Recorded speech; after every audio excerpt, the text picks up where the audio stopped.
Hi, everyone. Thank you for tuning in to the Postmodern Realities podcast, brought to you by the Christian Research Institute and the Christian Research Journal. I'm Melanie Cogdill, managing editor of the Christian Research Journal. It's June 2021, and you're listening to episode 241, which is a conversation about season 1 of the Apple TV series Ted Lasso. Today's guest is KB Hoyle, who is a former classical educator, a columnist for the online website Christ and Pop Culture, and an award-winning novelist. KB has written a print article in our Postmodern Realities column in our 2021 Volume 44, number 1 issue of the Christian Research Journal, and her article is called Wayward Ted, Celebrating the Fruits of the Spirit in Ted Lasso. If you're not already a subscriber to our print magazine, you can read her article when you subscribe to the journal at equip.org. KB, it's good to have you on. Hi, thanks for having me. Well, as I mentioned, KB has written an article in our print magazine about the Apple TV series Ted Lasso, which was really interesting. I knew it was about sports, but I didn't totally know what it was fully about. And he is an American football coach who goes to coach a pro English in the UK soccer team, and he doesn't know very much about professional soccer. And so actually the series was created by this SNL alum, Jason Sudeikis, who also stars in it. I didn't even realize this till after I watched the whole series, and that it's an actual character that was used years and years ago by NBC Sports for these promos. So they kind of spun that off into an actual TV series. But what made you interested in particular in watching Ted Lasso? Because I know I'm not a sports person, so I basically watched this TV series to prepare for this interview, and I loved it. Yeah, this was one of those shows that I would never have normally been interested in. In fact, I'm pretty sure my husband, who does watch Premier League football, as they call it over, across the pond football, he's a big fan actually of Premier League football and follows teams, has shirts and things of that sort. He got into this show when it first premiered and tried to get me to watch a couple episodes. And I was just like, it's about what? No, okay, whatever. And never even sat down to give it a try. But it was one of those shows that so many people started to talk about it. There was so much chatter.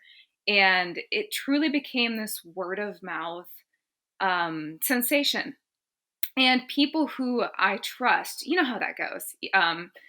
You have people whose opinions you trust online, and generally if they like something, you think to yourself, well, I might like this too. And it's kind of sad that I didn't trust my husband's opinion enough. We don't always like the same things though, but it kind of just became this thing where enough people started talking about it, and we had this trial period with Apple TV, and I sat down and I watched the first episode. I loved it so much that I think I binged it in a couple days. So I just kind of gave a very brief outline about the show, but tell us a little bit more about the premise of the show and who would be interested in watching it. Because like you said, it's gotten a lot of buzz, and it's actually at this point now won awards, acting awards, and all kinds of different other industry awards for its writing and also for its star, Jason Sudeikis. So tell us a little bit more about who would even want to watch it if they're like us and don't really know anything like the character about, British football. So this is a show. Now I do want to say just a little content warning that it is a TVMA, so for mature audiences shows. I'm always sensitive to that whenever I recommend something, because it's not exactly a show that you want to sit down with the whole family, unless of course maybe your kids are older teenagers and you're comfortable with them watching certain things. But it does have pretty strong language and some sexualized content in it. But this is a show that appeals to anybody who likes the sort of comedy that has deep meaning to it. So it's a show where it's not really about the the premise of the show. It's a sports show, but like you, Melanie, I'm not really into sports shows. It's a show, you've got this Premier League soccer, but if you don't know anything about Premier League soccer, it's okay, because the main character of the show, it's a real fish out of water show. He doesn't know anything about Premier League soccer either. And so that's where the comedy of the show comes from, is laughing along with Ted Lasso, who is totally uncomfortable, taken from America to England. And it's not just the fact that he's going to coach Premier League soccer and doesn't know anything about it, which gives us a lot of great laughs in the show. But it's also the fact that he is a Southerner who doesn't know anything about English culture itself. And so he really finds himself in a lot of pretty hilarious situations, takes it all with good humor. And so if you enjoy laughing at sort of fish out of water comedies, but also the heart of the show is so much more. And so sometimes I had to remind myself that it was a comedy and that it was funny, because it was so heartwarming as well. So if you're really looking for something to encourage you and you enjoy a good, maybe it's best categorized as a dramedy, something that makes you feel good and encourages you while also having some laughs, and you don't even like sports, that's okay. This is really the sort of show for you. Yes, I would say the same thing that you did, is that I'm really kind of in a way bummed that there is so much sexual content, and it doesn't show things, but it's very Right. graphic in its explanations, just the language, because I Mm-hmm. do think that there's so many aspects of this show that would be good for older kids. But, again, there's a lot of, F word and that kind of thing. And the crass sexuality is what I would say. Yes. And so that's too bad to me, because it's interesting. I really want, to find out what you think about this character, because he is unique to me. I think at first my impression of it without watching it was just, oh, it's going to be one, like, you're going to cringe at this person, like this American Mm-hmm. who's just really doesn't, so clueless. Like, you kind of think of, oh, the American in Paris that's loud wearing the cowboy hat type of, caricature. Yeah. But the thing is even though he has that naivete about him, it's really endearing. So what do you think distinguishes him from other male protagonists in similar kinds of comedies? And then what about this character really inspired you to want to dig in and write an article about him? Ted Lasso, what I ended up writing about was this idea that he celebrates the fruits of the spirit. And that really took me by surprise as I was watching the show. And that's what really made me want to dig in and write about him. He has a gentleness that is very distinct and very different than other male leads in similar types of comedies or dramedies, as we're saying. He is someone who, and I was thinking about this as I was preparing to come on this podcast, he kind of arrives on the scene in the show fully formed, which is unique. This isn't really a show about the transformation of Ted Lasso. Oftentimes you'll have characters who, the main character of the show goes through some sort of transformation over the course of the series run. But Ted arrives and he is who he is. He is someone who embodies true kindness, true gentleness. He has a love for everyone around him. And I'm not saying that he doesn't go through trials, because I think the show would be really boring if he didn't go through trials. He has trials, and I think we'll get into talking about that later. His character is kind of soft, and we don't see a lot of heroes or male protagonists in particular who are soft men. And softness doesn't mean that he's a wimp. Certainly not. He's a sports coach, but he has this idea that everybody is important, and he loves everybody, and he treats everybody with this sort of loving kindness. And his character changes everybody who touches him. And that is really unique. And as I watched that, I kind of thought to myself, here's a character who is living out the fruits of the spirit, and we really see how that touches and transforms the world around him rather than him being the character who is transformed. So I thought that was really unique and really worth writing about, since I'm a writer, write about pop culture. And I really thought to myself too, this is why people love this show so much. This is why Ted is resonating with people, especially in the year that was 2020. I think that the other thing that I find unique about it is it shows goodness. And I think it's really hard to show goodness in visual art like film and Oh television yeah. well. In other words, sometimes it becomes trite or too neat and tidy, happily ever after.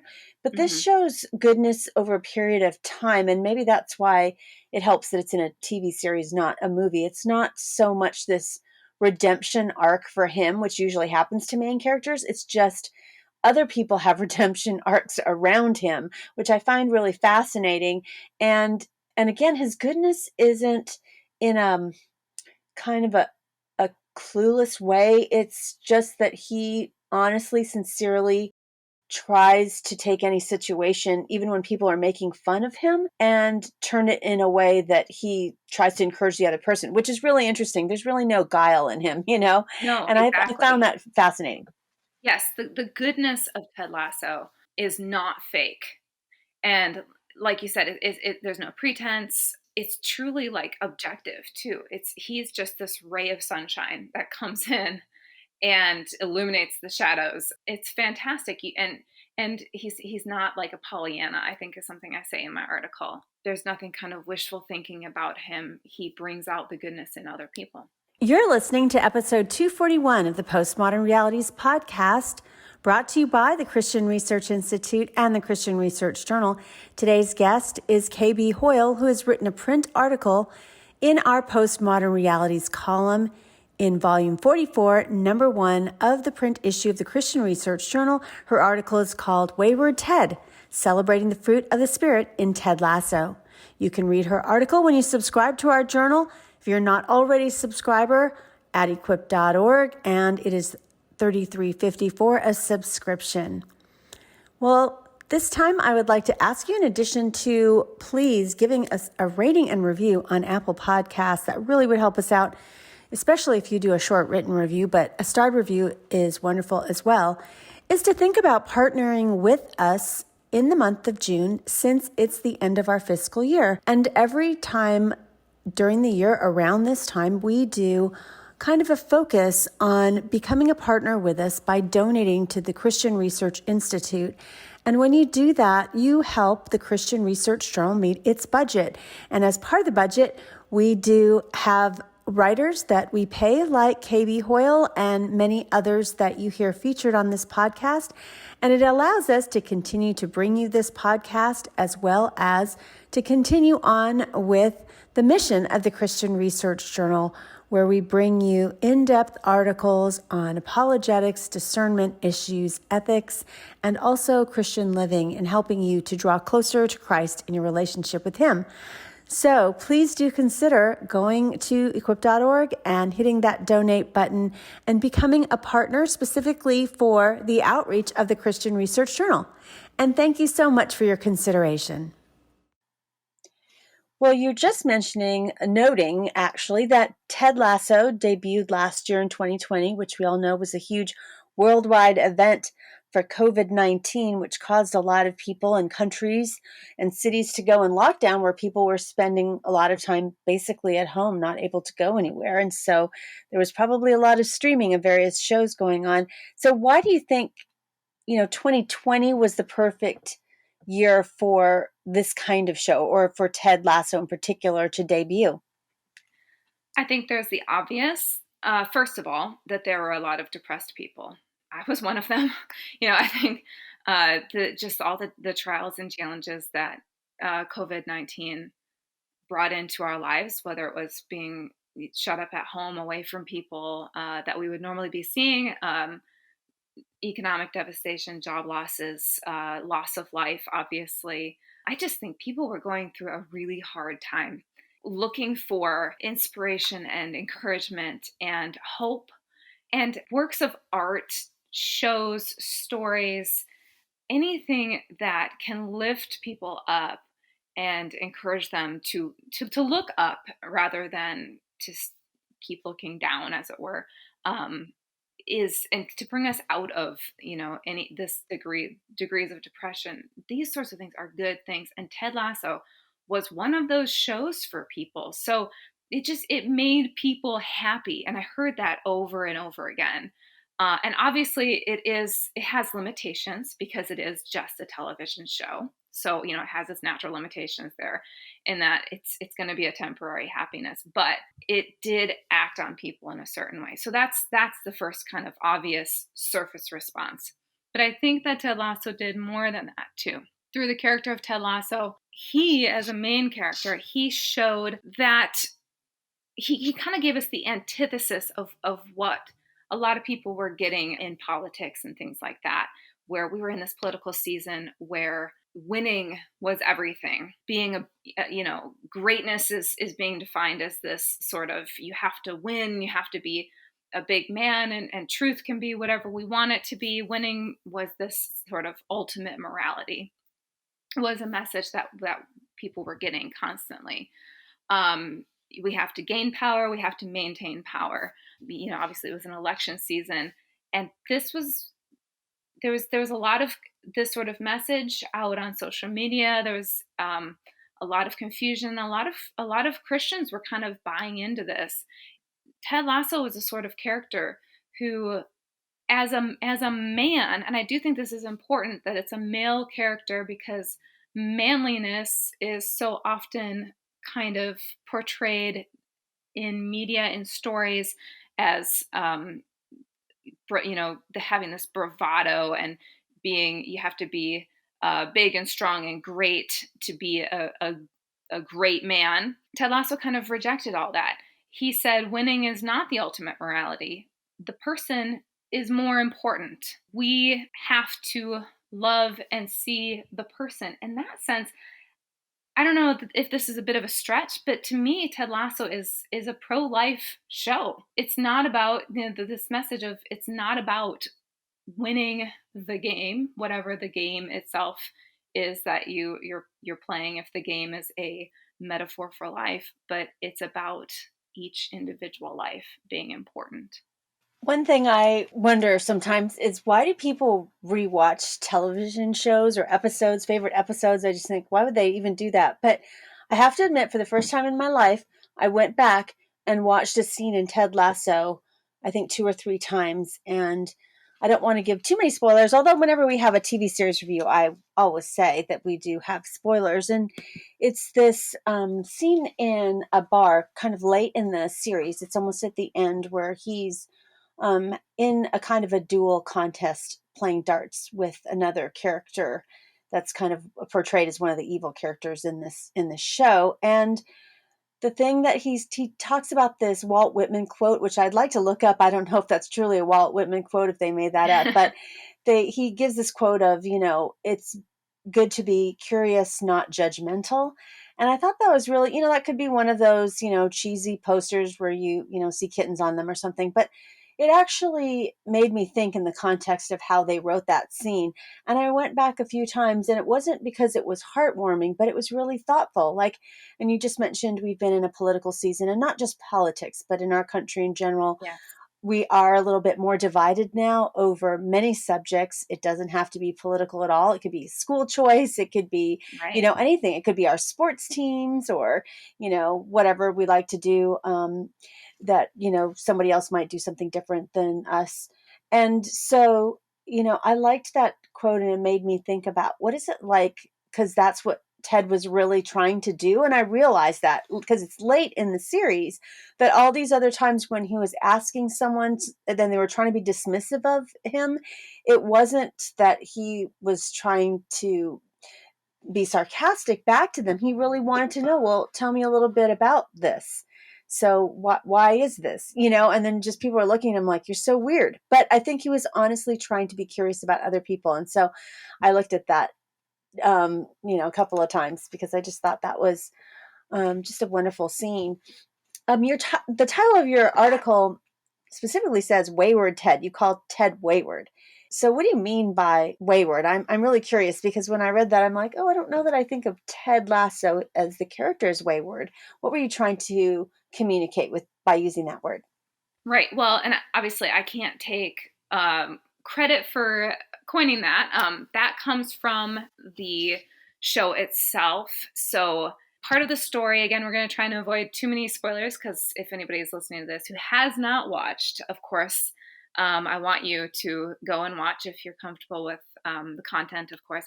But Ted, when Ted gets to over across the pond to England, he has been hired by this woman whose name is Rebecca, and she's the owner of the team. The team is called AFC Richmond, but she is embroiled in this kind of revenge plot, this revenge scheme with her ex, her ex-husband, who is her ex because he was cheating on her. She's incredibly bitter, and the only way that she has to get back at her ex-husband is to tank the team, AFC Richmond. So the only way that she has any control here is control to hurt her ex-husband, I guess is what I'm trying to say, is to take this football league, this team that she still co-owns with him, to put it in the ground, as it were, because her ex-husband loves AFC Richmond. Okay, so that's where the conflict, the surface conflict of the show comes from. And so that's why, because if you're asking yourself, well, why would anybody in their right mind hire an American football coach to come and coach, a Premier League soccer team? That's how this all comes about. So anyhow, Rebecca, when Ted arrives, she does everything in her power to get Ted to fail, even as she starts to, love him as well. Not love in a romantic sense, but, love him as he loves people as well. And kind of friendship love. And one of the things that she does is she hires a journalist to write a hatchet piece on him because everybody knows that the British tabloids are just, they're vicious.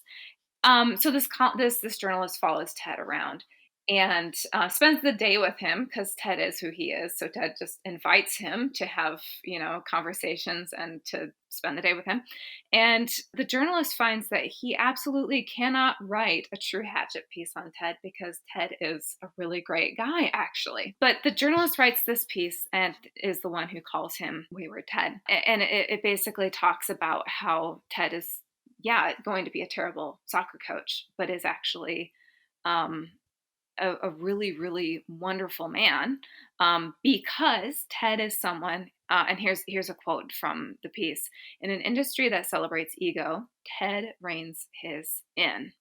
To me, it was so interesting. That was a long setup here just to kind of explain that. But to me, it's so interesting that this journalist in this show uses that description to call Ted wayward. He recognizes that Ted is not like everybody else, that he does not let his ego rule him, which is what is the norm in, obviously the Premier League, but we could say the sports world in general.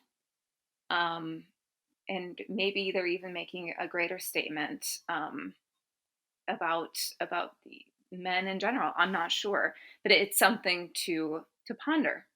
And so that's why I decided to put that as the header of my article, because I think it's saying something about how it is wayward to live according to the fruits of the Spirit. And I think that that's what Jesus was getting at too when he preached the Sermon on the Mount. And and when Jesus says things like, you have heard it said, but I say, Jesus is trying to tell us, I'm calling you to live wayward to the rest of the world.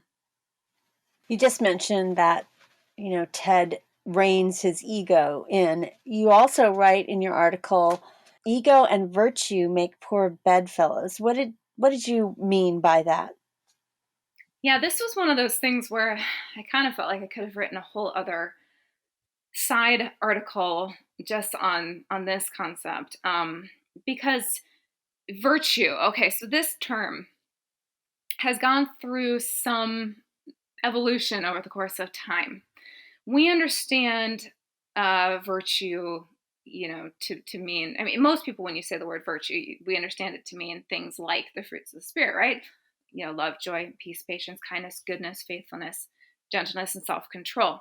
But it hasn't always meant that throughout the course of history. Now, it did, we should be virtuous, and that's obviously what, when you read the Bible, virtues, we are understanding it correctly, fruits of the Spirit. And ego and virtue are poor bedfellows when you understand it as in that sense. But these days, I think a lot of people, especially in worlds like the sports world or in the entertainment industry sometimes, or in politics, any place where we're told, I think this is a very distinctly American thing too, or maybe I should just say kind of a Western thing, any place where you have to fight to succeed. We're looking at more of a Renaissance concept of virtue, or a Roman concept. Well, Renaissance concept of virtue is closer to the Roman concept of virtue, which is this virtue, or virtu, if you go with the classical, this virtu with an apostrophe over the u, this idea of prowess. And so for a period of time, and Machiavelli writes about this in The Prince, virtue was more commonly understood as prowess, this manliness. And this is how the Romans took it as well. And this was an idea that to be virtuous meant to be a man, to have prowess. I was thinking about this as I was watching Ted Lasso, because this is the sort of stuff I think about when I watch television shows. And I was thinking, gosh, on the football field, what are our young athletes taught? Go out there, have prowess. That's how you do right by your team. That's virtuous, in quotation marks, on the sports field. And the idea in politics, or to succeed in the entertainment industry or something like that, to be great is to have prowess.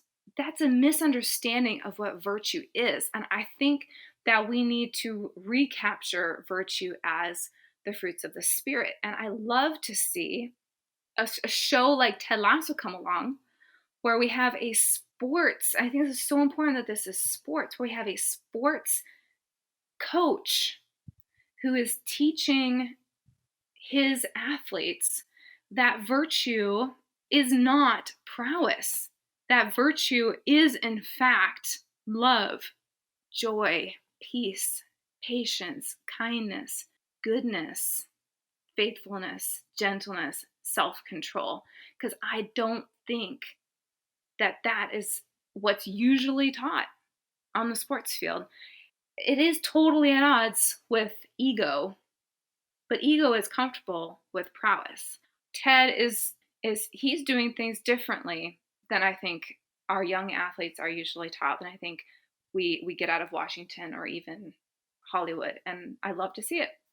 So in your review, you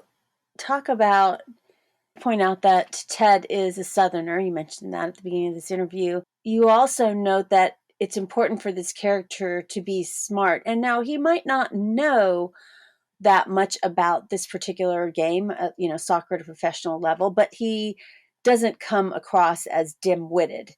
Right. So why do you think it's important that he does, isn't dim-witted, portrayed as the simpleton? Because he's not portrayed as a simpleton, even though he is a simple person, if that makes any sense. Right. This was just kind of an aside thought that I had, that I included when I was writing on this, because I think it's really important. The writers, I think, knew their audience.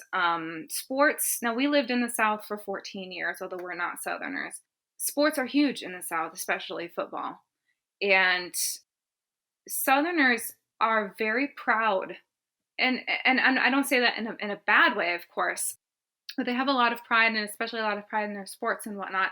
And the characterization, I don't think it's a huge surprise if I say that the characterization of Southerners being stupid because they talk slow is a characterization that exists. And I think that the country, the rifts we're seeing in the country have only made that characterization more extreme. It's a false characterization, of course, and it's unkind. And it's easy and lazy writing when people write Southerners that way.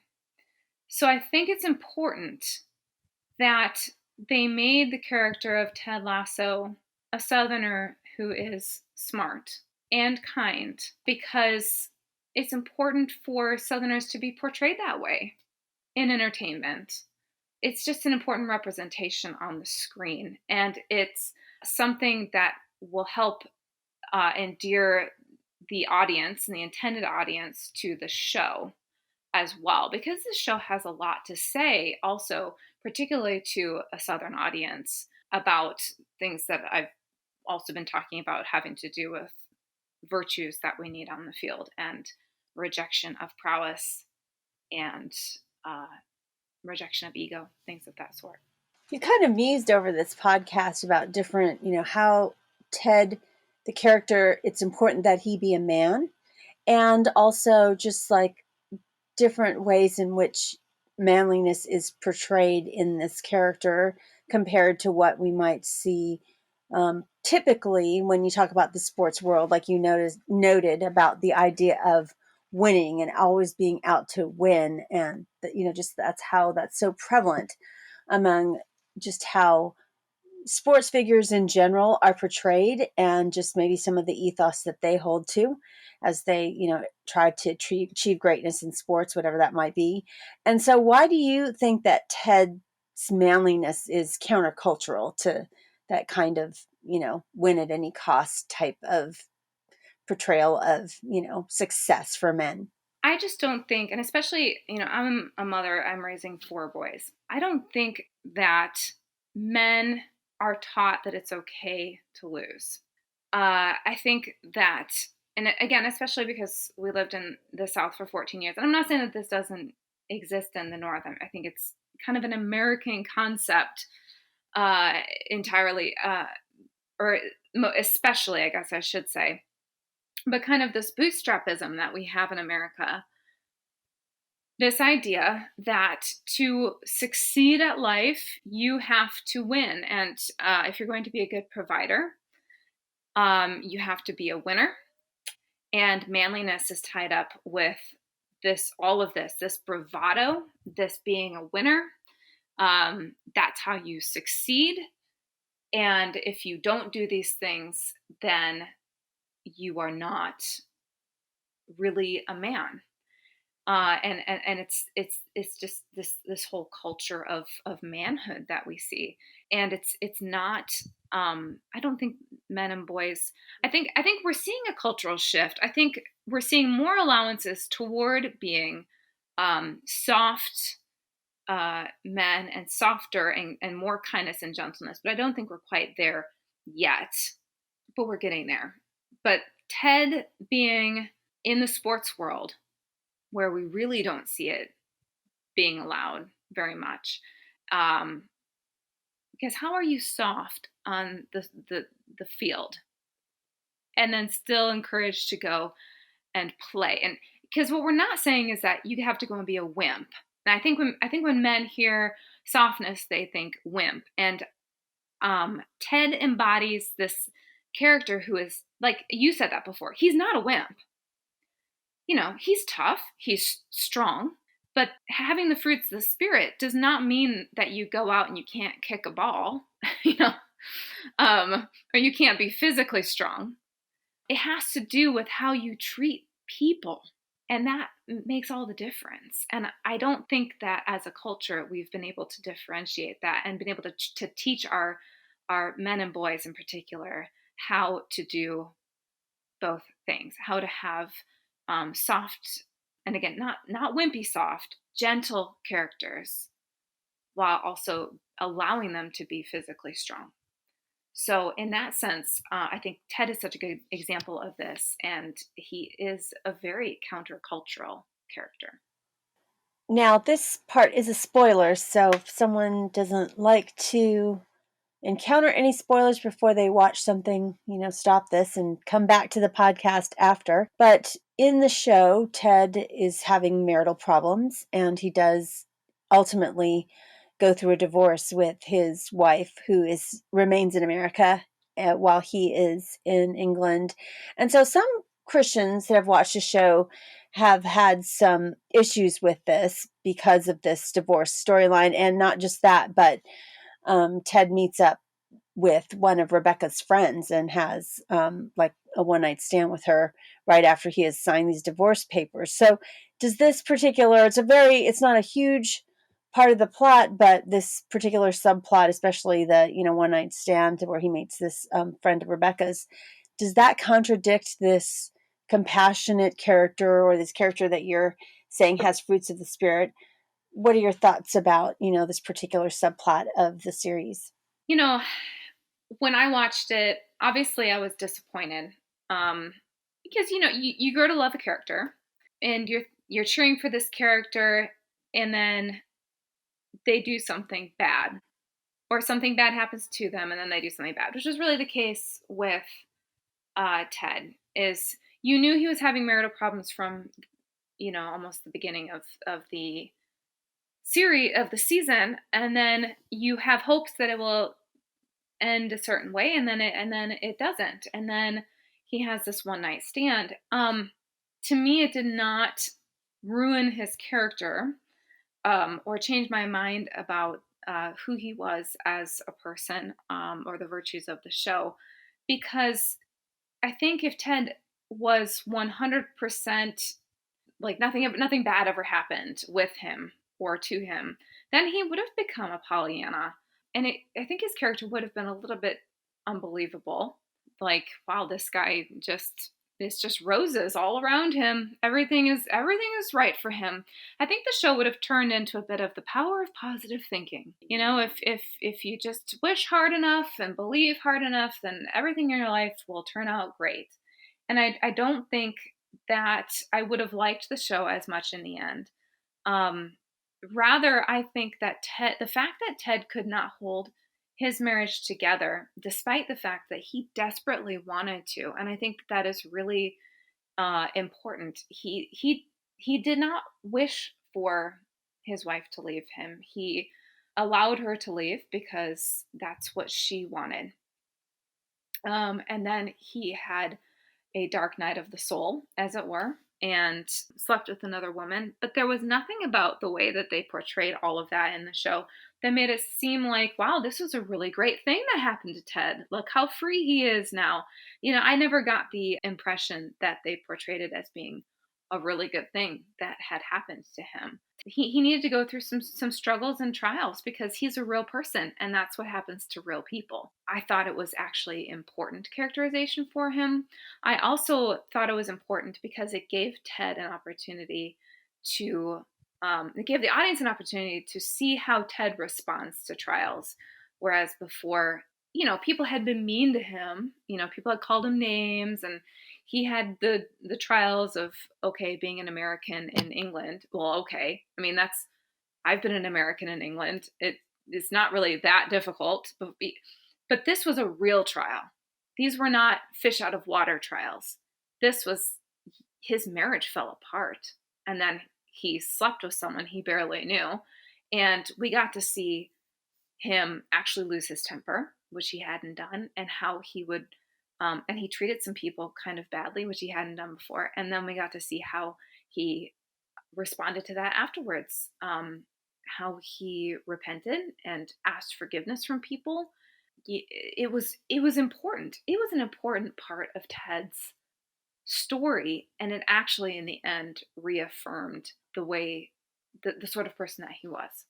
So I don't really accept that criticism as being criticism that invalidated what the story was and how important the story is.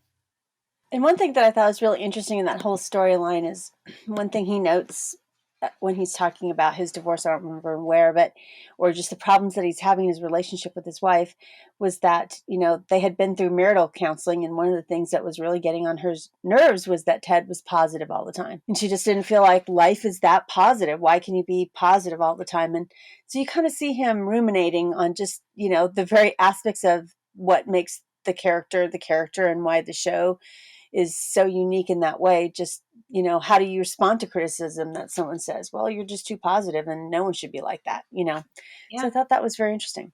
Yeah.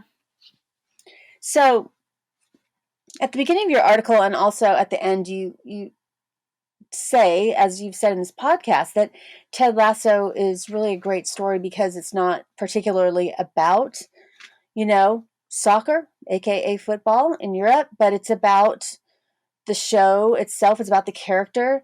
So why do you think that Ted Lasso is a great show and that a lot of people should watch it?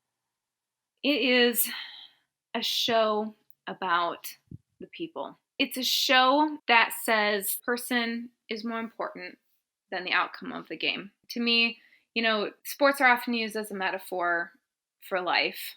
And, I think that's something that people are often taught when they're playing sports. And if the person is more important than the outcome of the game, that's what kind of Ted Lasso is all about. He values every single person who comes into his life, from the person who drove him, to the stadium from the airport to the owner of the team. And that's what makes the show really worth watching, is the way in which people are valued. And so it is really a great show that is worth watching if you want to see a show that really values people and shows you how people can and should be valued. It's a show that I felt like, wow, I learned something from this, and I'm a little bit convicted about how I treat people in my own life.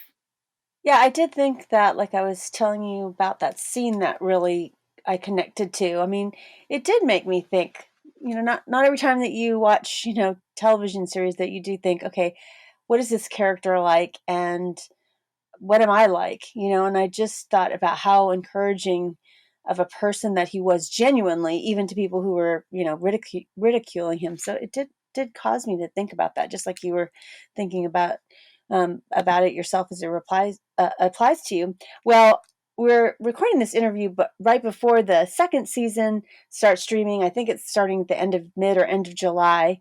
And do you have any, concerns about what they're going to do or any predictions? The only thing that I saw about it online was they say that they compare this season to like Empire Strikes Back in the Star Wars canon, new canon, I guess. And I don't even know what that means. Like I know the bad people come over, end up, or you get more exposition about, Ted's roots, or I don't know what it really means. So what do you think is going to come up in this next season, and what do you hope for in it? Every time I really, really, really like the first season of a show, it makes me really, really nervous for the second season because I feel like they captured lightning in a bottle. So I'm just kind of holding my breath, and I'm gonna wait and see. On the one hand, I hope that they don't mess it up. I hope that they keep Ted Lasso's character exactly as it is, and that they don't feel that the show needs him to be edgier or anything like that, because typically these sorts of things they get kind of messed up if the producers say we need more drama, um, but no, I tend to, I say that, but then I kind of go, I feel like they understand that though, because there were a number of ways that the first season could have been messed up, and um, they avoided that. And I think really it boils down to the fact that this is a character that Jason Sudeikis created a long time ago. Although the character, if you go back to the NBC, old NBC promotional videos, the character was a little bit different back in those times. And then he softened Ted Lasso's character for the show a bit. So if the only thing you've ever watched is the old Saturday Night Live promotional videos that he did for NBC, don't base your assessment on Ted Lasso on those videos, because the character is a little bit different in the show. But I feel like yeah, Jason Sudeikis probably has a handle on who Ted Lasso is, and I'm really hoping that they just stay the line and stay true to the character. I wonder if they're gonna make him have any sort of romantic relationship with Rebecca. If we're getting the plot discussions, I'm just not sure. Or if I kind of hope they just keep the two of them being really good friends, because I think that we need more depictions of healthy friendships between men and women on the television screen. So, which is what they have in the first season. So we'll see. I'm not sure, but I'm hopeful and a little afraid. Well, finally, I have some fun rapid fire questions for KB. So, KB, what's your favorite meal? Oh, my favorite meal. Oh, well, once upon a time I would have said pizza, but now I'm lactose intolerant. So, I will, I'll say cheeseless pizza. And what would you say that you are, an introvert or extrovert? I am an introvert. Early bird or night owl? Oh, night owl. I think you already answered this for us, but I'll ask you, 1 episode per week or binge watch? Oh, that's a hard one. Well, I binge watch some things. No, I'll say binge watch. Let's be honest, I'm a binge watcher. So, are you highly organized or spontaneous and glow with the flow? Spontaneous. Well, thanks, KB, for being a guest on the Postmodern Realities podcast. Thanks for having me. You've been listening to episode 241 of the Postmodern Realities podcast, brought to you by the Christian Research Institute and the Christian Research Journal. Today's guest was KB Hoyle, who has written a print article for our Postmodern Realities column in Volume 44, Number 1, issue of the Christian Research Journal, print edition. Her article is called Wayward Ted, Celebrating the Fruit of the Spirit in Ted Lasso. You can read her article if you subscribe to the Christian Research Journal at equip.org.